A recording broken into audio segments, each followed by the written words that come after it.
नमस्कार दोस्तों, स्वागत है आपका हमारे चैनल में। आज इस वीडियो के अंदर हम आपसे बात करने वाले हैं पोस्ट कोविड एक बहुत ही इंपॉर्टेंट कॉम्प्लिकेशन के बारे में, जिसका नाम है ब्लैक फंगस या फिर म्यूकरमाइकोसिस। अब देखिए, ये कोई नया इन्फेक्शन नहीं है, ये पुराना ही इन्फेक्शन है और अक्सर जो हॉस्पिटल से पेशेंट्स डिस्चार्ज होते थे उनमें बहुत रेयरली मिलता था। अभी कोविड की जो फर्स्ट वेव थी उसमें भी बहुत ज़्यादा डेटा हमारे पास अवेलेबल नहीं है म्यूकरमाइकोसिस का, लेकिन सेकेंड वेव में जिसमें डबल म्यूटेंट इन्फेक्शन है, इसमें बहुत सारे पेशेंट्स को म्यूकरमाइकोसिस हो रहा है। आज इस वीडियो के अंदर आपसे हम इसी के बारे में डिटेल पर चर्चा करेंगे, सिम्टम्स बताएंगे कैसे पता चलेगा कि हो सकता है आपको म्यूकरमाइकोसिस हो, और इफेक्टिव होम्योपैथिक रेमेडीज़ के बारे में बात करेंगे जो एग्जैक्ट म्यूकरमाइकोसिस के ऊपर काम करती हैं और बहुत एफिशिएंट रिजल्ट्स देती हैं।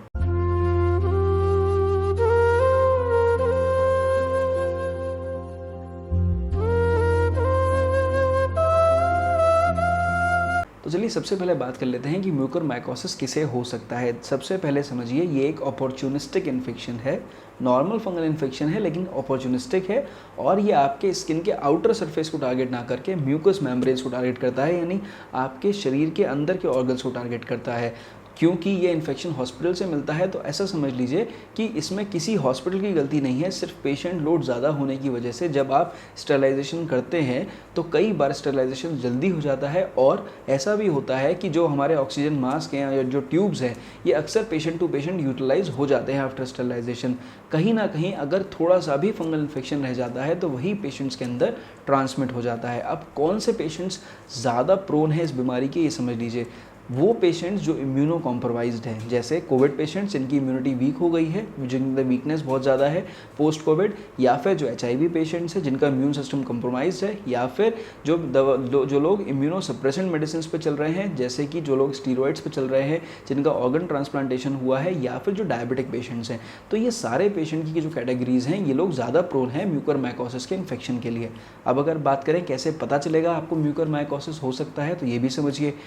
अगर हॉस्पिटल से डिस्चार्ज होने के बाद या रिकवरी के समय शुरू में 3 से 5 दिन के बीच में अगर आपको लगता है कि अभी भी नाक मेरी जाम हो रही है, स्टफ़ी नोज़ है, या मुझे सांस लेने में तकलीफ़ हो रही है, ज़्यादा मेहनत करनी पड़ रही है, इसके अलावा मेरे को हल्का सा चेस्ट पेन हो रहा है, या फिर हल्का सा सर दर्द हो रहा है, या हल्का सा फेस पर पेन हो रहा है, नाक के एरिया में पेन हो रहा है, आँखों के आसपास पेन हो रहा है, छूने में बहुत ज़्यादा दर्द हो रहा है, और अगर आपको हल्की फुल्की ब्लीडिंग खासकर नोज़ के आसपास से, आँख के आसपास से दिखाई देती है, या आँख चिपचिपी हो रही है, आँख सूजी हुई महसूस हो रही है, बाहर निकली हुई महसूस हो रही है, तो समझ लीजिए हो सकता है आपको म्यूकरमाइकोसिस का इन्फेक्शन हो रहा हो। शुरू में पेशेंट्स को सिर्फ कुछ ही सिम्टम्स मिलते हैं, जैसे stuffy nose, pain in chest, pain in head, है ना, या फिर फेशियल पेन, छूने में दर्द, इस तरह के हल्के फुल्के सिम्टम्स मिलते हैं जो बाद में कॉम्प्लिकेट करते हैं। तो इसलिए अगर आपको ये सब सिम्टम्स आएँ तो फ़ौरन आप अपने फिजिशियन से संपर्क करें या फिर किसी होम्योपैथिक डॉक्टर से संपर्क करें। बेहतर होगा आप एक ENT डॉक्टर के साथ संपर्क करें, क्योंकि ये उनका स्पेशलाइजेशन है।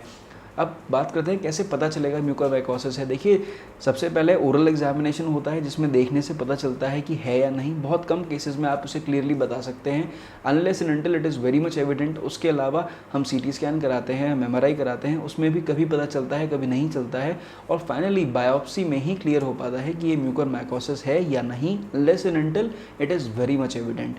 तो इस तरह से तो कंफर्म करते हैं हम लोग। अब अगर इसके बाद आप बात करेंगे ट्रीटमेंट की, देखिए मॉडर्न मेडिसिन में वही दवाइयाँ हैं, एंटी फंगल्स देते हैं आपको, एंटी एलर्जिक्स देते हैं, उससे आपको इम्प्रूवमेंट आता है।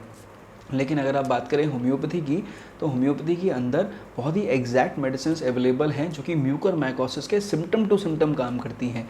इतना ही नहीं, जो मैंने बहुत सारे वीडियोस भी देखे या बहुत सारे डॉक्टर्स ने भी लिखा है, जो दवाइयाँ आपको पता चल भी रही हैं वो बेसिकली आउटर स्किन डिजीज़ के बारे में है। तो इसलिए मैंने और रिसर्च करा, तो डॉक्टर हेरिंग एक बहुत अच्छे स्टॉलवर्ट है होम्योपैथी में, उनकी मैंने बुक्स कुछ पढ़ी, कुछ रिसर्च डेटा किया, तो मुझे पता चला 4 रेमेडीज़ बहुत ही ज़्यादा इफेक्टिव हैं म्यूकरमाइकोसिस के केसेस के लिए स्पेशली।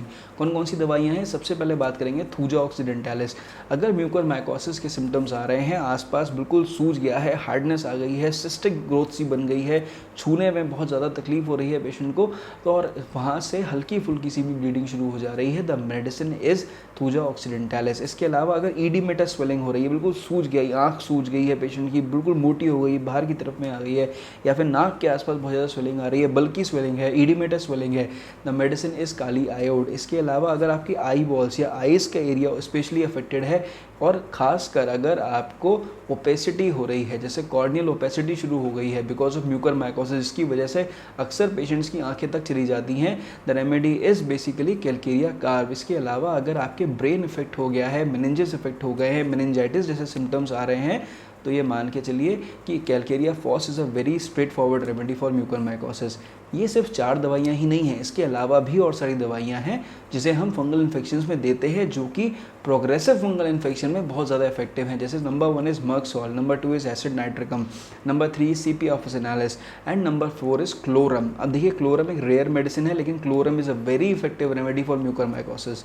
तो जिन दवाइयों के बारे में मैंने बात करी है वो दवाइयाँ होम्योपैथी में स्पेशलाइज्ड हैं फॉर म्यूकरमाइकोसिस, लेकिन पेशेंट टू पेशेंट डिफर करेंगी और सिम्टम टू सिम्टम वेरी करेंगी। इसलिए आपको एक होम्योपैथिक डॉक्टर से बात करनी है, सिम्टम्स डिस्कस करने हैं, उसके बाद ही कोई मेडिसिन लेनी है।